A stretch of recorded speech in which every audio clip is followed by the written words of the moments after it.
سلام تعنا هابلي كما ياللهم كما يتقنيو كبراتن فتواتن تختاتل تشدن رياكت سوان እግዚአብሔር መስገን أنا بوغني እግዚአብሔር ይመስገን سلام አለሁ እሺ ንስኻትኩምን ከም ዝኸማይ ሳብ ስራሕኩም ማሳልጥ ኣብ ቤተሰብኩም ሰላምን ፍቅርን ፍሳና ሀሴትን ደስታን ሓጎስን ከም ዘሉኻ በዓል ሙሉእ ተስፋን እምነትን እየ ማለት እዩ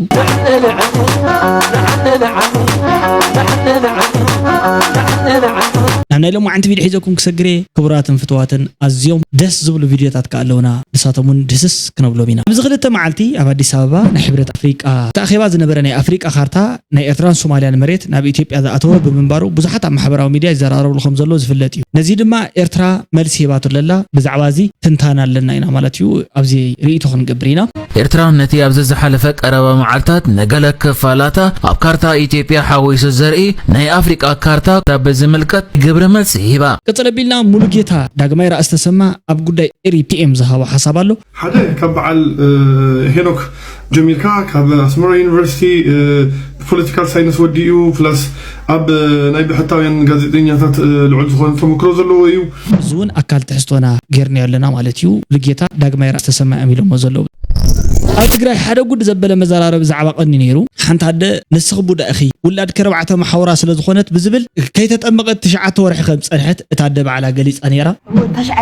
تشعات خلوه قولي سكع هزي أي تتأمقتي زي عزيز حزنيو لذي كابلو مني نوجن بينك يكونكن حجد ما زحقوس زين الله مسانا خنو كتسمعوا ويخم انتي توهايلو انتي رئي هاي بوزبل مالتي እሺ تعسرت حد لكاتيت ناي أورومو بعاليو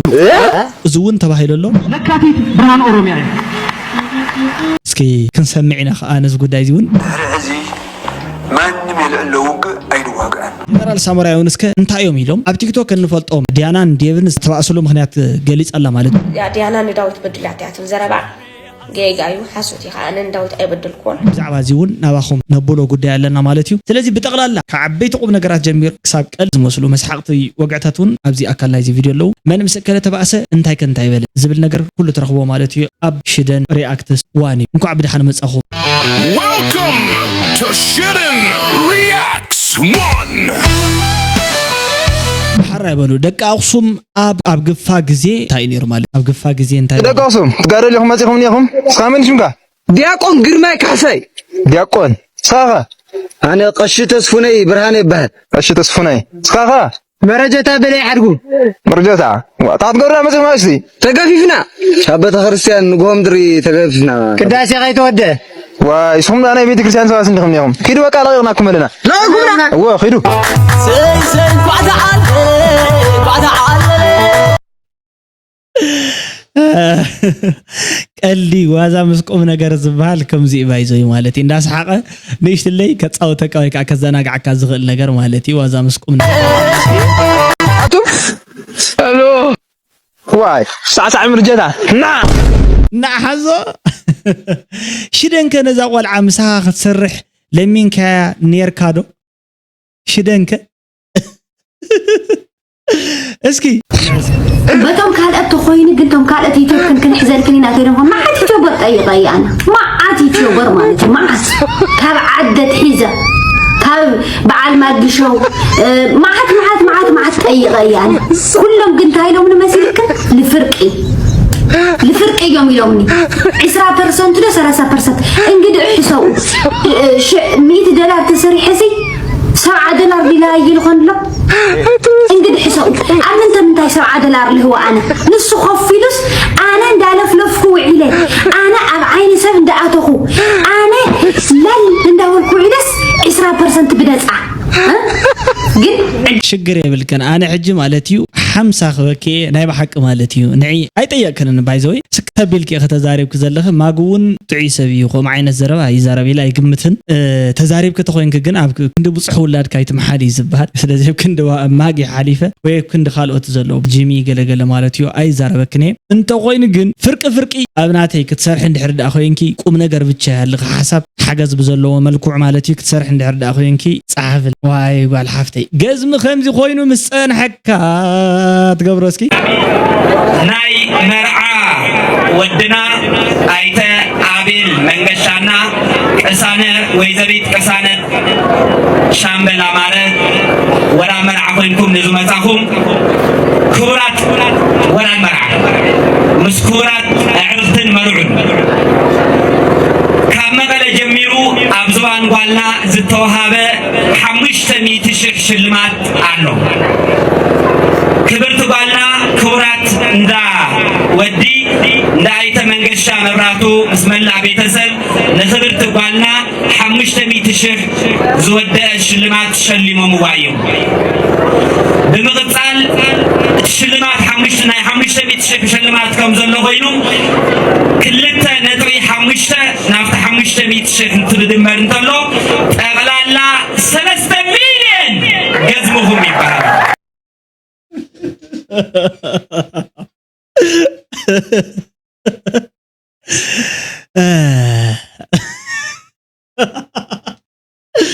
ንምንታይ ስሒቅካ ደይትውልን ወይልክ ጨዋ ትመርዓው ደኣ ምንታይ አለ ንሕና ክንስሕቀሉ 3 ሚሊዮን ተገዚሙ ሰብኣይ 3 ሚሊዮን መጀመር ስራሕ አስመጭና ላኪ በሓደ ግዜ ኢምፖርት ኤክስፖርት ድርግም ጨኒቆ ሓዲር ኢኻ ዓይነ ዳ እንታይ ከምጻለ እንታዚ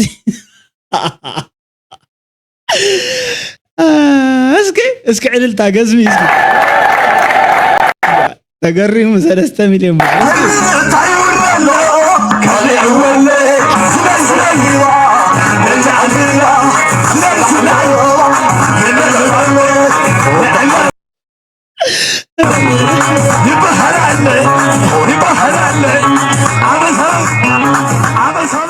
ሰለስተ ሚሊዮን ተተገዚም ካዳ ከምዚ ክገብረካ ብዝኾነ መርዓኹም መርዓ አብርሃምን ሳራን ይግበሮ ፍሬይትን ጸገይትን ለምለምትን ይግበርኩም ሩሑስ ጋማ ይለለኹ ብሽም ሽደን ሪአክት ስዋን ማለት እዩ ሩሑስ ጋማ ኮነልኩም ትምኒተይ ገሊጸለኹ ክቡራትን ፍትዋትን ሓዋት እንኳ ሓጎሰኩም እንኳ ደስ በለኩም ደስ ስለዝበለኒ ማለት እዩ ጽቡቕ እዩ ነገረ መንገደይ ግን ዋ ተገርምና ስለዝኾና ምግራምና ክንገልጽ ንቡር ስለዝነበረ ኸዓ ብኸምዚ እዩ ማለት እዩ ኣይተሓዘልና ባጫ ገለ ይኮነ እንት ጉዳይ ማለት እዩ በዚ ተረዳዲና ኣለና ፍቕሪ ብልቢ እያ ትመስለኒ ነይራ እስኪ ንባዕሉ ናይ ልቢ ኢሎም ዝብልዋ ክስታይ ኮ ልቢ ኮነት እንትን ፈኮ ቅርጽ መቀመጫ ናይ ጓልያ አቀን ማምላ አይትፈጥኛ ታባለ እንታይ እንዴት ልቢ ንብላ ታሞቢ ተጣጣለ ዘሐከ ሽግበራ ቅርጽ መቀመጫ ናይ ጓልያ እምበር ዓይናይ ልቢ ኢኸ ከምዚ ዝበለ ወይ ጋብል ያስከይተ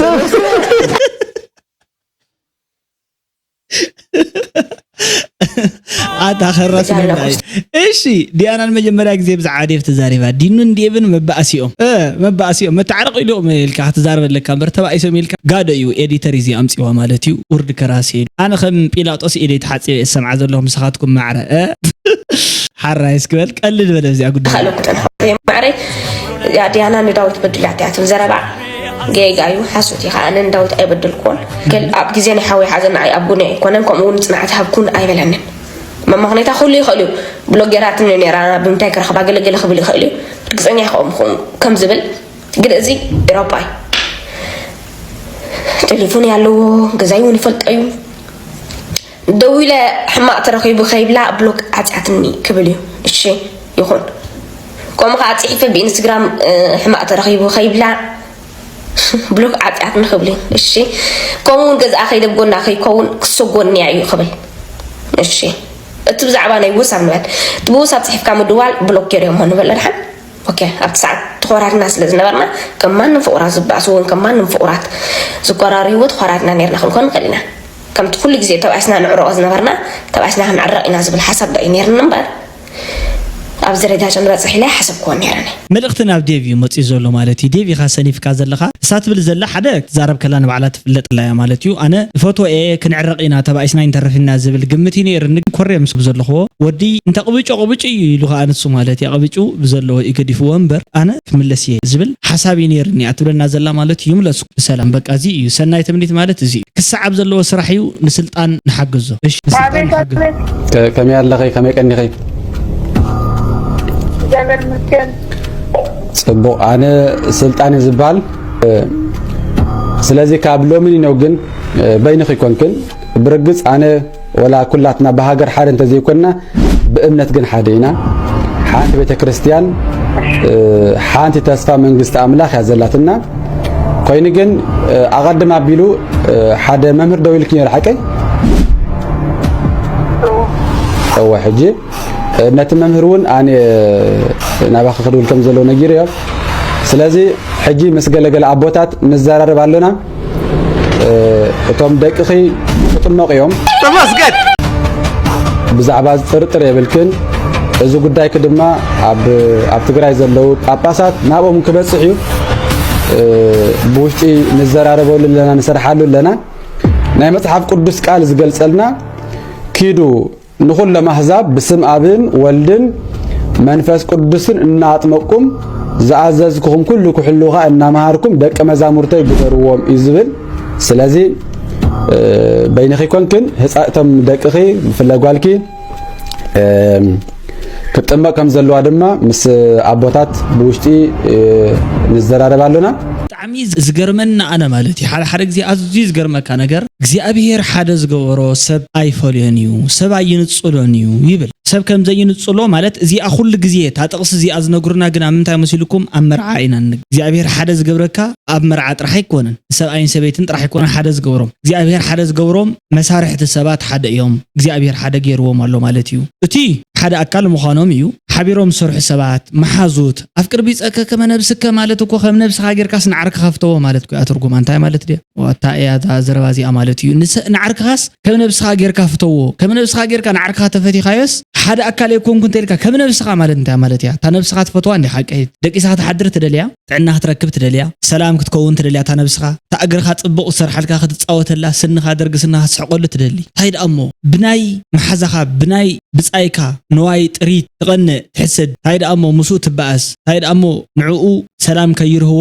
ረሃዋ ከይህልዎ ትምነ እዚ ተንኮላት እዚ ብሙሉእ ናይ ሰይጣን ሽርሕን ተንኮልን እዩ ማለት ብኻልእ ባህላ ድማ ሓደ ኣካል ክበሃል እንተሎ ብክርስቶስ ክርስቲያን ኢና ንሕና ንበሃል ኢልካ ሓደ ሃይማኖት እንድሕር ተመዲብካስ ኣርባዕተ እግሪ ወሊዳ ኣርባዕተ እግሪ ፈጣሪ እዩ ዘውልድ ኣርባዕተ መሓውር ኣለዎም ደቅኺ ፈጣሪ እዩ ዘውልድ ኣርባዕተ መሓውር እንድሕር ሊኦም ኮይን ኣርባዕቲኦም መሓውር እንተልይዎም ተጣቢቆም ተወለደ ስርኢና እንዴ ንሕና ባዕድና ማለት ፍሉጥ ኮይ ብዙሕ ሰብ እኮ ክንደይ ነገር ርኢ ኣብ ዓለም እዚ ምሽ ተጣቢቆ ዝተወለደ ኣሎ खाली ኣሎ ስለዚ ኣና ኣብዚ ጉዳይ እዚ እንታይ ዝብል ምልክት ኣለና መሲልኩም ክብራትን ፍትዋትን ኣሕዋት ንድሕር ኣለና ኣመና ንድሕር ኣለና ገለገሊኡ ጥቕስታት ከዓ መጽሓፍ ቅዱስ እውን የለን የብሎ ሕጂ ኣነ የለን ሰብ ኮይኑ ንሰብ ይበልዖ ሰብ ኮይኑ ንሰብ ይውሕጦ ሰብ ኮይኑ ንሰብ ቆጽሊ ጠውይኹም ዝገብር እዚ ስራሕ ናይ ሰይጣን እዩ ሰይጣን ኮይኑ ንሰብ ከም ዝሕምም ንፈልጥ ማለት እዩ ሰብ እንተ ኮይኑ ባራያ ኣምላኽ ዝተፈጠረ እንድሕር ኮይኑ ግን ከምዚ ዓይነት ስራሕቲ ከም ዘይብሉ መጽሓፍ ይዛረብ ስለዚ ናይ ይሁዳዊ ኮነ ንሮማዊ ኮነ ንፈሪሳዊ ኮነ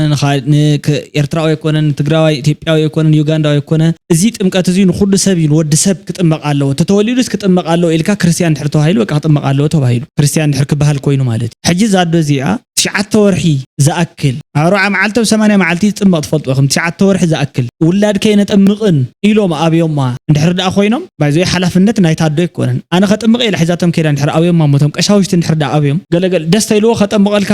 ኣጠምቕ ዝብል ኢሉ ረውዑን ከጠምቐልካ ይኽእል ተዳልዩ ደስታ ዘይልዎ ሰንበት የተጠምቕ ይብል ክልክሎ ዝኽእል ቀሻ ኣሎ እዩ ማለት እዩ ነዚ መድሓኒቱ ግን ሕጊ ስርዓት ስታንዳርድ ዝበሃል ኣሎ ናይ ቤተ ክርስቲያን ሕጊ ኣለዋ በቲ ሕጊ መሰረት ክጥምቕ ይዘሎ ክሳብ ሕጂ እውን ብስሩ ክጸንሕ ይግባእ ነይሩ ዓይነት ትምህርቲ እዩ መን የምሂሩ ከምዚ ዓይነት ሓሳባቶም ሰብ ንመን ይኻታዩ ኤርትራ ንኢትዮጵያ መልስ ይባ እስክበል ቀጽሉ የኤርትራ መንግስት ለብልጽግናው መንግስት መቀመጫውን ሳይሸፍን ምድር ልሸፍን ያለ የሚል ምላሽ ሰጥቶታል። ኤርትራ ነቲ ኣብ ዝሓለፈ ቀረባ መዓልታት ነገለ ክፋላታ ኣብ ካርታ ኢትዮጵያ ሓዊሱ ዘርኢ ናይ አፍሪካ ካርታ ከምኡ ድማ ገለ ክፋላ መስዓፋር ሓዊሱ ዘርኢ ካርታ በዝምልከት የመንገድ ሚኒስተር ዜና የማነ ገብረ መስቀል ጽምብላልዕ ማዕኮራ ዘይከደነት ምድር ከደነት ዝብል ምስላበብን ስናይ ግብረ መልስ ይባ Silly posts reproduced below could have easily been dismissed as inconsequential or amusing pastimes of some trolls if they weren't fraught with exacerbating mistrust and tension in an already fragile neighborhood. ማለት ተቀድም ኢሉ in an already fragile neighborhood ኢሉ ባይዞ ቅድም ኢሉ ንዋዕሉ ዘይጸንዐ ነገር ማለት እዩ silly posts ኢሉዎም ዘሎ ማለት እዩ እሺ in any case why caveat sovereign territories or wish dangerous fragmentation of your neighbors ማለት ንባዕልኻ እንታይ ዝባህል ተይገበርካሲ ንምንታይ ኻ ንናይ ጎረቤትናኻ fragmentation ወይ ከዓ ሓደጋ ምፍልላይ ምብትታን ሰርሕ ብዛዕባ እሱ ሰርሕ ዘለዎ እዩ ዝብል ማለት እዩ ቲፒካል ኬዝ ኦፍ ኢሉ ገሊጽዎ ዘሎ ኸ ማለት እዩ ጽምብላልዕሲ ማዕኮራ ዘይከደነት ምድሪ ከደነት ብዝብል የማነ ገብረ መስቀል ኣብቲ ኖርማል ናይ ኤክስ ወይ ከዓ ትዊተር ገጹ እዩ ጽሒፍዎ ማለት the tale of two maps ኢሉ በቲ ጉዳይ ንሰመልኪት ከም ዝተዛረበ ገሊጽ ዘሎ ሓሳቡ ማለት ማለት እዩ እቲ እንግሊዝኛ እኳ ንሕና ኣመና ኢና ንኢድና ዘለና ማለት እዩ ስለዚ ምስ ትጸንሕ ምስ ዘሎ ቴንሽን ገለገለ ይገልጽዎ ዘሎ ሓራይ እስከ ቀጸልና ናብቶም ካልኦት ከታይ ርእይቶ ሃበሉት ጉዳይ እዚ ብፍላይ ድማ ኣብ ናይ ኤርትራውያን ማሕበራዊ ገጻት ኢንተርኔት በተደጋጋሚ ምስ ነቐፌታ ክዝርጋሕ ተራእዩ ነይሩ እዩ ሓራይ ስለዚ ንሪፒኤም ዝድግፍ ይብለና ኣሎ ኣብዚ ኸዓ ንገልጽ ኢና ማለት እዩ ቀጺልና ሰላም ደሓንዲኹም ከመይ ጣዕና ሎማዓንቲ ንናይ ኤሪፒኤም ደገፈይ ክህበ መጽእ ዘለኹ ንምንታይ ንናይ ኤሪፒኤም ደገፈይ ክህብ ደልየ እንተልኩምኒ ሓደ ካብ በዓል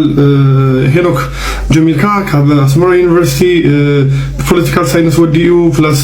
ኣብ ናይ ብሕታውያን ጋዜጠኛታት ልዑል ዝኾነ ተመክሮ ዘለዎ እዩ ኩሎም በዓል ኢሳያስ ይኹኑ ካልኦት እቶም ምስኡ ዘለውን ቀሊል ዘይኮነ ዓቕሚ ዘለዎም ሰባት እዮም ማለት እዩ በዓል ዶክተር ወሲኽካ ስለዚ ብዓብዩ بفلتات درجة بعقم درجة نزنا إرتراويان قالسي كحجزو كعبيو كبرتو زخولو نحبرت سوق تعوم زخولو سلزخونيو سلز بزم خنيات دما نصهم من حرد عند عابي يخيدهم قالسنا عند تعرين داتا ما حيشي تعنا عند رخب خيريو بعبي خا تنا حميتا تنا تنصببتي تن كوين بزعبنا يقول كان جنزب تزي كوين بزعب حبرت سب زي قدسة زعنوانا channelات كا ندال حل حراي سلازي لكاتيت برهان أوروميا إبرة اللفظي أمالتي حد حوناسكي مولك كابينا بيت قدام كابينا بيت لكاتيت برهان تجراي كنتي لكاتيت برهان أوروميا خالي 5 عامة وقال سدينا نيرنا 5 عامة وسركي قلت يوز ما أدري خزي فترة لكاتيت برهان وسعاديات بهالتلو برهان وسعادية برهان وحدات زهزل لنا المدرخ برهان وسعات وينا زهزل المدرخ يملس له برهان وسنات وينا ونز مدرخ زي يملس له سلازي جنبي رجعنا كنركب لنا إذا لكاتيت زي لكاتيت مثل لا يفوني عاوز لكاتيت وش تزي تفطر من أسي عاوز لكاتيت زي تفطروا حواتنا أمن تاي درجة له قليم تسويهم قليم عينهم عويرهم قليم أمري تصفى مقراتهم له سلاز برهان وحدات وينا يا مساء وحدات شو كتلا لكاتيت وينا يا مساء مبي بدرجة تراخي ناريشني ما لكاتيت لكل تساتف برهان وسعات وينا من سيتمر تشجاجر كتكون يقبانيو إذا لكاتيت يا واحد 10 تجمعات أو 5 عامات وشتي فتسيم الله طبعا تقول الجسوا أو 10 يوم تجمعات من نايو عالم شكل حزام متيوم يهو كابد بيساوات باريرنا مقلنا هنا في كرك لله بقدم حدا من الناس يقلد نيرو لكاتيت برهان تجراي كنت تعدل هنا نيرو كنبرهلو كنلوطلو عدل هنا نيرجن عبد بيساوا تانكو بانكو من سيو مهرو كل نجار even بترنا تكترحنا إن إلنا نحصل لا بترلا أدي سوا قمتنا يا مسينا سلزي ودو أرمو لكاتي كمان لما التي هوني هم خاتم الوالد نفر ناي أرمو إليت هزو من سيو أصحابه يوم تتقيم له ودو أرمو تتقيم له قنكو غيره ينعل له يبعز له ينتقل له عن حناخه تاياتو هالو عد أرمو تايو له أرمو فينا ده يسدلنا يفونو نيشان بجت رفاية يبولنا يفونو أو تحتي أمكن ودق أو تحتي أمكن لمن صدقتني تكون هون غيركم في لا مالتي تازروا مسيا إلى نيران دي أنا تابتر مالتي تا جغراف زيرا زخونة بوتا توقع زبل رئيتو ينير مالتي ناتيون تماساسالي أبعلو ما بجنبارو ما فيت مخانو بتعمد دسين الله مالتي نتمنى أسيزيهم كسجروهم ديهم كهوهم ديهم تزاريهم ك تايم كونو جل نايت صباح كونسكنس دحر كالي زلوا مالتي بايزو جن اتانا لما عن تزنبرت رئيتو ناتي جن اتليست برهان 10 حد لكاتيت ابزلن رديت 10 حد لكاتيت نعمت مع السماعات 10 حد لكاتيت جلز بحالو زرباتات بخمه يريو مسيلكم انا مالتي 10 حد لكاتيت مالت حزب تግራይ ናይ ቃልስ መንገዲ ማለት ካብ ጭቆና ካብ ወጻዓ ነፃ ኾጽልኤ ሓርን ብሄራዊ ሓርነተይ ክውጀልኤ ቋንቋይ ገይረ ክዛረበልኤ ኣብ ልዕለይ ዝተደረበኒ ብሄራዊ ወጻዓ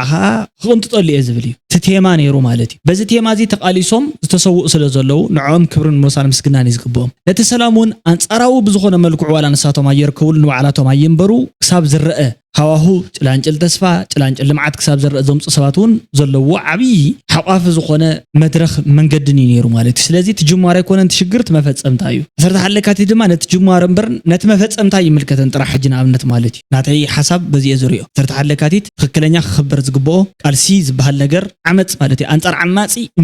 እምቢታ ዝተጀመረሉ ነገር ማለት እዩ ስለዚ አንጻር ዝዕምፅ አንጻር ፍትሕ ዘይህብ አንጻር ጨቋኒ ዝኾነ ይኹን ስርዓት ዝመፀ ሰላማዊ መግለጺ ሰላማዊ ሓሳብ ሰላማዊ መማረጺ ንኽቅበል ሰብ ብኡ ንኽዝቲ ዘግበረ ዘኸኣለ መንገዲ ነይሩ ሕጂ ምስኮነ ለምኾነ ሓምለ ኾነ ሕጂ ዘሎ ወለዶ ሓደ ነቲ ታሪኽ ኣይተቐበሎን ብኣግባቡ ገይር ንምንታይ እቶም ቅድሚኡ ዝነበሩ ሰባት ይቐበልዎን ንምንታይ እዮም ዘይቐበልዎ ናይ ባዕሎም ምኽንያት እዩ ዘለዎም ግን ከቐብልዎ ስለ ዘይደለዩ ናተይ ምኽንያት እዩ ከቐብልዎ ዘይደለሉ ምኽንያት እንታይ እዩ በይኖም ክበልዑ ስለ ዝደለዩ ናብዚ ኣብ ኣሰጋጊሮሞ እቲ ዝብላዕ እውን እቲ ጥቕማጥቕምታት እውን ዝበሃል እውን እቲ ዝህፍቶሞ እቲ ዝልወጦ ገለ ዝበሃል እውን ንበይኖም ገይሮሞ ነይሮም ንዕኦም ከጠቒሞም ዶ ኣይጠቐሞምን ኣብ ባዕሎም እዩ ዘሎ ማለት እዩ እዚ ሰብኣይ ግን እንታይ ይኾን ኣሎ እስኪ ንርአ ሰብዓን ሽሕ ሰራዊት ኣየድልን ትግራይ ንዕልትሎ ሞ 2 ሚልዮን ህዝቢ ፈቅዶ ተሰዲዱ መንባር ከይድል ድዩ ኣብ መፅለሊ ክነብር 2 ነጥሻ ስለዚ ኣየና ይቕድም ናበይ ንስደዶት ካብ ምዕራብ ዝተጋደለ ተጋደላይ ብሕዝና ውግፈትና ኣትየብና ዝልቆም ስለ ዘለኒ ቆመይኮም ስለ ዝኾነ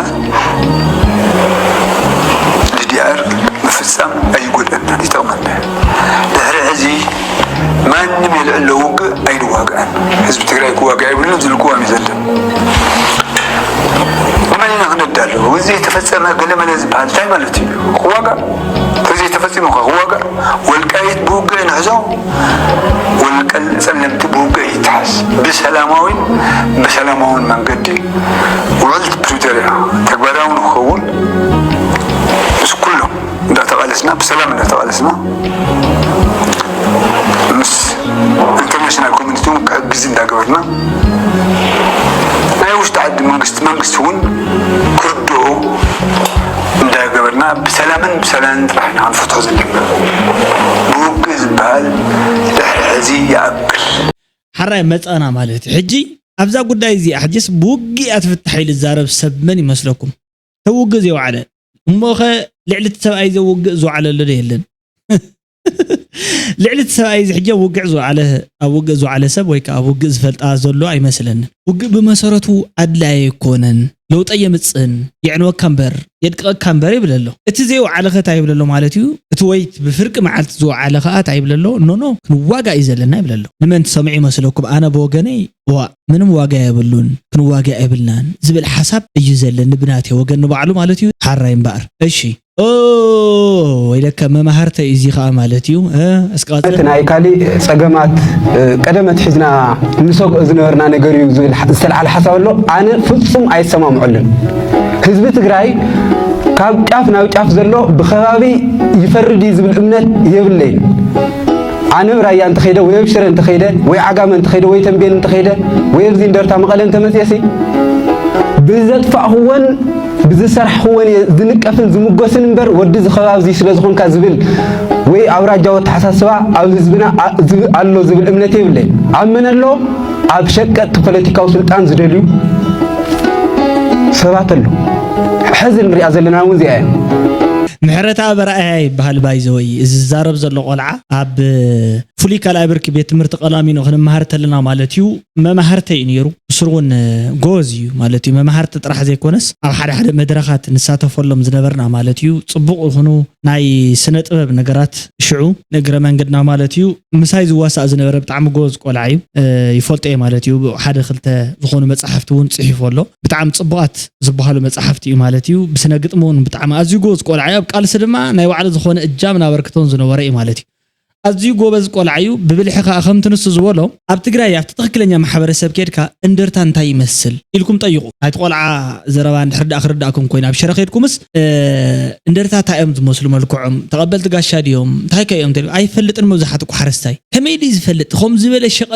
ሸቐጣ ንባዕሉ ዝመፀ ራያስ እንታይ ይመስሉ መልክዖም እንታይ ይመስሉ ከመይ ዓይነታት ተሓሳስባ ኣለዎም ዝብል ሓረስታይ ሓሪሱ ዝበልዕ ብፃማ ረሃፁ ነቲ ዓዲ ጠጠው ኣቢሉ ዝሓዘ ዝመሃር ዘሎ ብትምህርቲ ዝውዕል ሰብ ነዚ ኣይኮነን ዘስልሕ ዝውዕል መንዳ እዩ ነቲ ከምዚ ዝበለ ጉዳያትን ኩነታትን ዘስልሖ ዝውዕል ሸቃጣይ ሸቃጣይ ከመንዩ ሸቃጣይ በቃ ፍሉጥ ኮ ሸቃጣይ ደን ለለና ማለት እዩ ስለዚ ዝቆልዓ ሓቁ ይዛረብ ዘሎ እሞ ሆይ ጸጋ ምስ ደቀን እስኪ ሩዝ ብጻዕዳ ደና ሰራሕና ገኒና ለአርባዓት ልዕሊ 4 ዓመት በበርበረ ጸኒሑ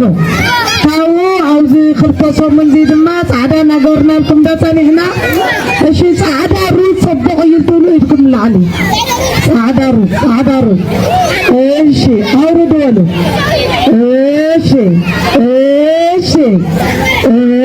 እሺ በርበረ ልትሉ በስመ አብ አድንጊስኩም ነው በስመ አብ አታዝ ሁላይ በርበረ